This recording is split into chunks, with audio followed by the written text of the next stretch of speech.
50 years ago, I got introduced to fixing soils and met some really interesting people from years ago. They weren't all so dumb 100 years. I like reading antique books, by the way, because there's a lot of knowledge from 100 years ago. Some of those guys didn't have near the technology we got today, and we're pretty darn smart. Right. And the principles of the soil are still the same today. I mean, it's chemical, physical, and biological. That hasn't changed. It's just how we deal with it, how we understand it, and then we got better tools than we have. We should be able to move forward much faster.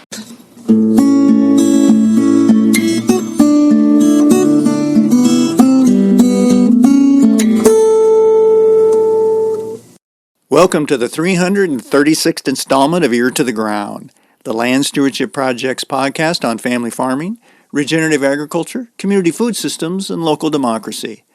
I'm Brian DeVore, editor of the Land Stewardship Letter. On a summer day 30 years ago, I spent some time touring Dwayne Hager's farm just a few miles from the Mississippi River in southeastern Minnesota. Dwayne was one of the first farmers I ever met who was truly obsessed with soil health. As he spaded up samples of earth and explained to me how he was using rotational grazing and diverse rotations to build soil biology, I asked Dwayne what had launched his fascination with the world beneath our feet. His answer? Gary Zimmer. Dwayne had taken a soils class Zimmer was teaching at a community college in nearby Winona, Minnesota, and it changed completely his approach to farming. Dwayne's not the only farmer I've run into over the years who's been deeply influenced by Gary Zimmer's approach to soil management. These days, Gary is recognized as the father of quote-unquote biological farming, a system that takes its cues from nature when it comes to building resilient, living soil. He's the founder of Midwestern BioAg, which offers consulting and other services to farmers who are seeking to tap into soil's homegrown biology. Gary is a very energetic 80-year-old and has been, as he puts it, fixing soils for over 5 decades. He's an internationally known author, speaker, and consultant and owns Otter Creek Organic Farm, a 1,000-acre certified organic cropping operation in southwestern Wisconsin, where he practices what he preaches. Gary recently spoke at a workshop on soil health economics that the Land Stewardship Project held in Ridgeway in northeastern Iowa. During his high-octane talk, Gary made the point repeatedly that one cannot have a sustainable farm until the soil is regenerated. During the workshop, he presented examples of farm ground he's regenerated utilizing cover crops, composting, and the addition of key minerals. Gary emphasized that when building soil health profitably, one must take the long view, which may mean having a field that's not necessarily churning out a profitable crop every year, but rather is building the kind of biology that can pay dividends in the future. Gary isn't afraid to go against the grain when it comes to managing soil. For example, he believes that some farmers get too fixated on never, ever tilling their fields. He feels conducting tillage with a purpose can play a key role in developing biologically active soil. After his presentation, Gary talked to me about why, before it can be sustainable, a farm must be regenerated by feeding the soil like one would feed livestock. We also discussed how exciting it is to see how far the soil health and biological farming movement has come in the past 50 years. Gary started our conversation describing the difference between soil health and soil fertility. Soil health is, with NRC, that definition is the capacity to function. Yeah. And then I wrote the word without intervention, because if I got to use insecticides, fungicides, pesticides, and biotechnology, it couldn't be very healthy. Just like me being my age and taking all kinds of drugs, you couldn't call me healthy. So soil health is really this capacity to function, which means biology, soil structure, a healthy place to put a crop, a balance of minerals, and all those other things. And so you can see it, you can smell it, so it'll look like a chocolate cake. Water infiltration and something always green on the land are two really major things for soil health. So then soil fertility isn't about how much N, P, and K are on my soil test or even what's on my soil test, but soil fertility is the exchange of nutrients. And in nature, they always come through plants. There's no stuff falling out of the sky or maybe some nitrogen's pulled out by organisms, but the minerals are in a plant. That plant dies, gets digested, and gives us this minerals to the next crop. So we've taken soil fertility. I want all my minerals to be in a carbon biological cycle. So we make compost. We're not afraid to put humates, or we get stuff from anaerobic digesters. We always want a mineral added to a fertilizer. Now, on our own farm, we don't buy many inputs anymore, just sulfur and boron. Those are two things that you can't grow, and there's not enough of them. We've cleaned up the atmosphere, cleaning us so we're low on sulfur all of a sudden. And so those are the only two inputs on our farm. All the rest of the stuff I can exchange and grow, because those two do leach and get away from us. Yeah, one of the things you mentioned, I know your background is in dairy nutrition. One of the things you mentioned is you treat your soil, you feed your soil like you'd be feeding a cow to get, 100 pounds of milk or whatever. Yes, and that's because dairy nutrition people is quite understandable. I think everybody thought we had to grow these cover crops and get them knee-high and above, but then they rob nutrients and they're slow in digestibility. So if you're growing cover crops, I want to throw the word digestibility. How fast does it break down? I can take a 6-inch tall ryegrass in the spring in front of corn and have a surge in nitrogen. It's highly digestible, and it's high in protein and low in complex carbons at that stage.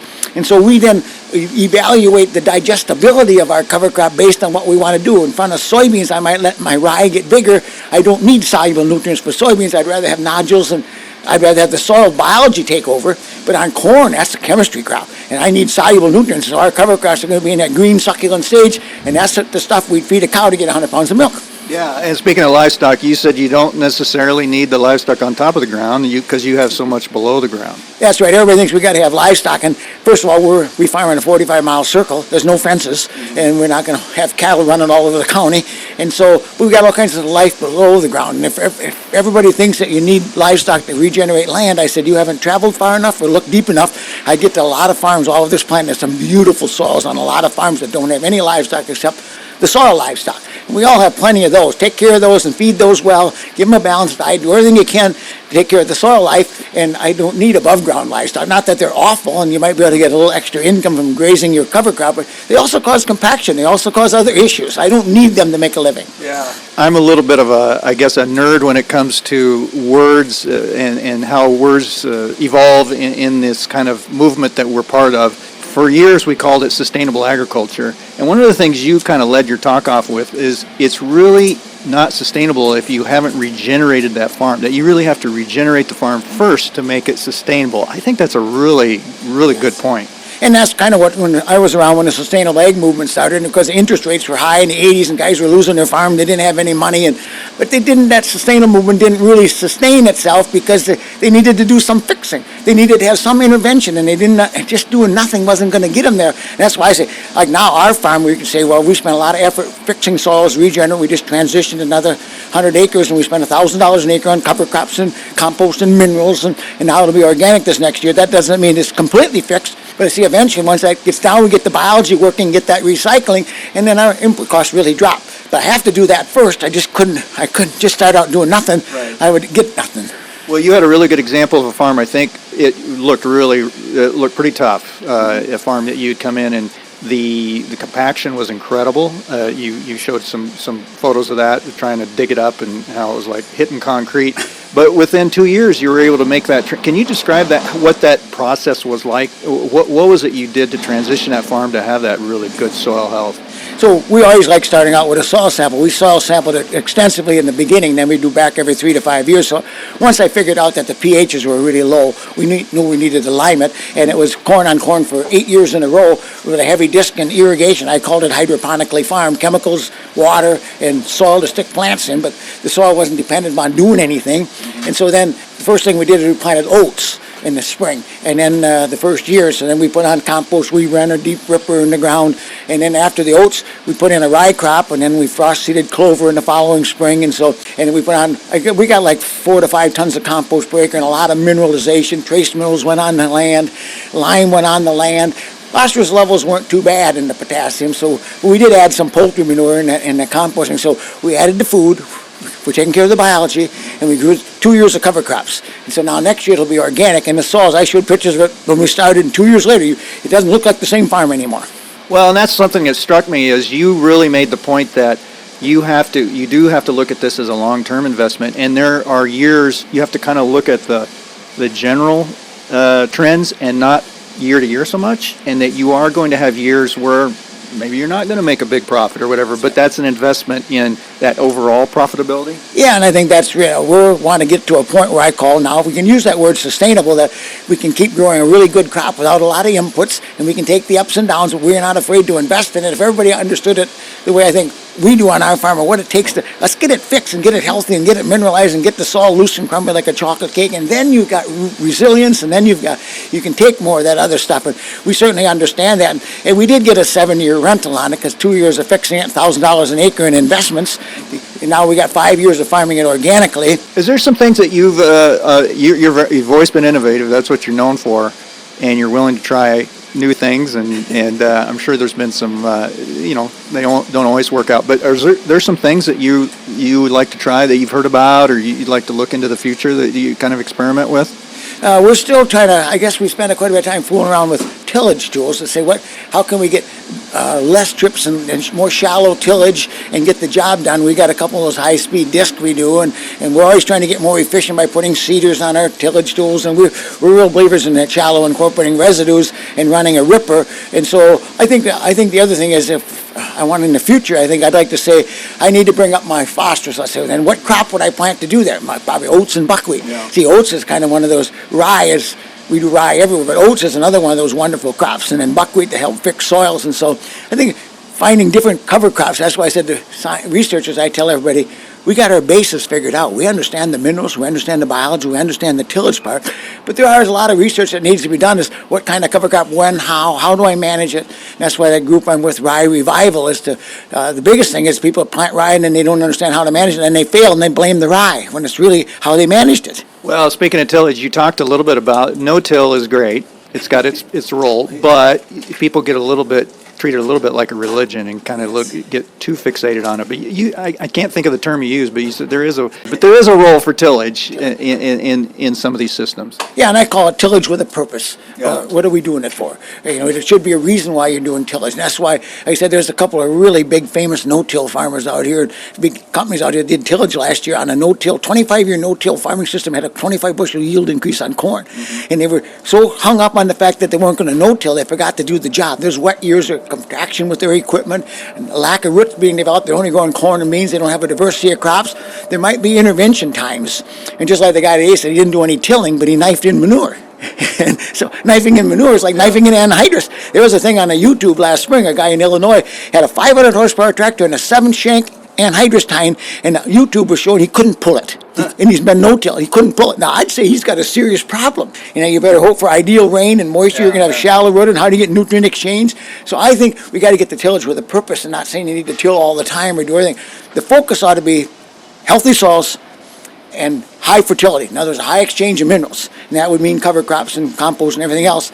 And then till if you have to, or don't till. And you were said maybe in that top couple inches, it's not going to hurt it that much, maybe. Because everybody gets so hung up on the fact that, you're going to destroy the mycorrhizae. And I said, all the research is done comparing plowing or chisel plowing to no-till. And now shallow incorporating, the mycorrhizae completely encompass the whole root system. What if I double my root system and get it really deep because I got healthy soils? And so I'm doing a little bit of damage to the top, and I'm also breaking the crust, and I'm feeding the soil. If everything laying on top of the ground is going to oxidize up, I'd rather shallow incorporate a bulk of it and still leave a blanket. The real purpose to no-till is the blanket on top of the ground.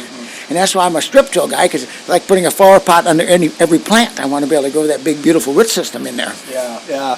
What would be one or two things that you would suggest somebody who is just getting their feet wet on something like this? Maybe they're a conventional farmer, maybe they're just getting into farming, or maybe they're making some big switches on what they do.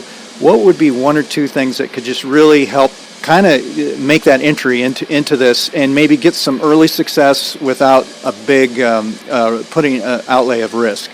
So I think I always write down in my rules or something, knowledge is first. And that's why coming to sessions like here today and getting out and visiting farms that are kind of doing a similar kind of farming system to what you have, that have taken another step in another direction. You don't have to make every mistake yourself. Yeah. I tell people. And I always say, get a good soil test. You got to do some testing. Find some limiting factors. I sampled by a couple of different methods, and we sampled pretty heavy in the beginning, but then every 3 to 5 years to evaluate, once we know where we're heading, we can go with that. You can start on smaller acres. I also say that as far as fertility, probably calcium, sulfur, and boron ought to be gypsum with some boron in it is a major limiting factor on a lot of farms inside, because they've been doing P's and K's and all that kind of stuff. So calcium, sulfur, and boron, and getting yourself smart enough, and then say, what kind of a cover crop? If I'm corn bean guy, and that's why putting in rye after soybeans in the fall, and then learn how to manage it and start small. There's some really guys successful. You might take, I gave an example, that guy from Winona, Minnesota. He's got everything's rye after corn and soybeans, but then he plants root early in the spring. If you got a cover crop, you can get out there early without damaging your soils, because you got roots in the ground, you got something to drive on.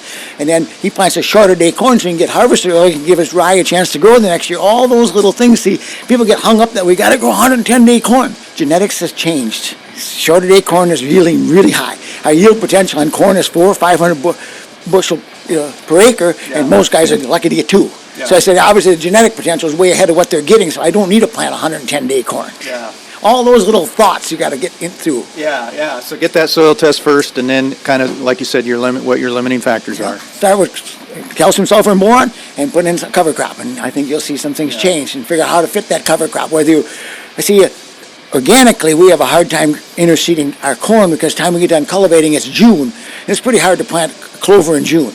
But the conventional guy that plants in first days of May or April, by the middle of May, when his corn's up 6 inches, he can put a cover crop in. He's got to watch his chemicals.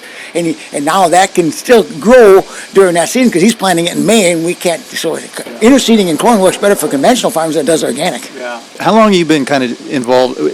I know you've been involved with agriculture your whole life, but how long have you been kind of doing this kind of regenerative type systems? Yeah, so I called it biological farming because I wanted the farmers to focus on biology. I started my company I guess it's 40 years ago. I got introduced to soils and dairy nutrition. That's how we decided to teach cows in soils the same. Yeah. And I was teaching at Winona Area Technical College, and I had to teach classes in soils. And I'm self-taught in soils, and I became a Brookside consultant and got really into soils. Everybody thinks I'm a soils guy, but I didn't learn anything at the university on soils. I learned about chemistry and biology and dairy cows. 50 years ago, I got introduced to fixing soils and met some really interesting people from years ago. They weren't all so dumb 100 years. I like reading antique books, by the way, because there's a lot of knowledge from 100 years ago. Some of those guys didn't have near the technology we got today, and were pretty darn smart. Right. They couldn't rely on those crutches of the chemicals. And the principles of the soil are still the same today. I mean, it's chemical, physical, and biological. That hasn't changed. It's just how we deal with it, how we understand it, and then we got better tools than we have. We should be able to move forward much faster. Yeah.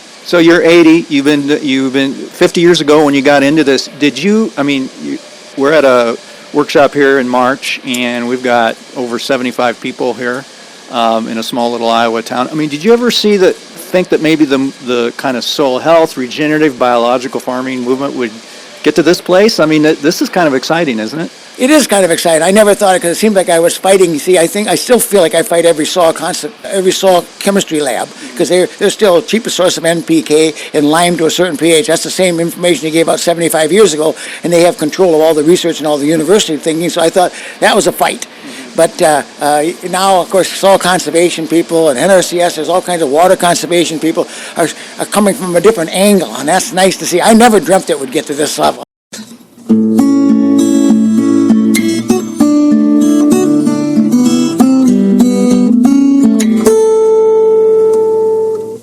For more on building soil health profitably, see the podcast page for Ear to the Ground episode 336 at landstewardshipproject.org.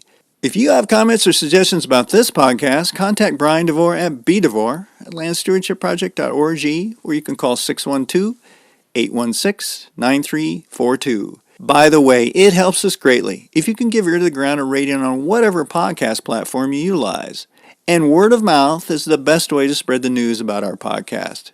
If you like what you hear, tell at least one person about LSP's Ear to the Ground. Thanks to Laura Borgendale, a Western Minnesota musician, for Ear to the Ground's theme music.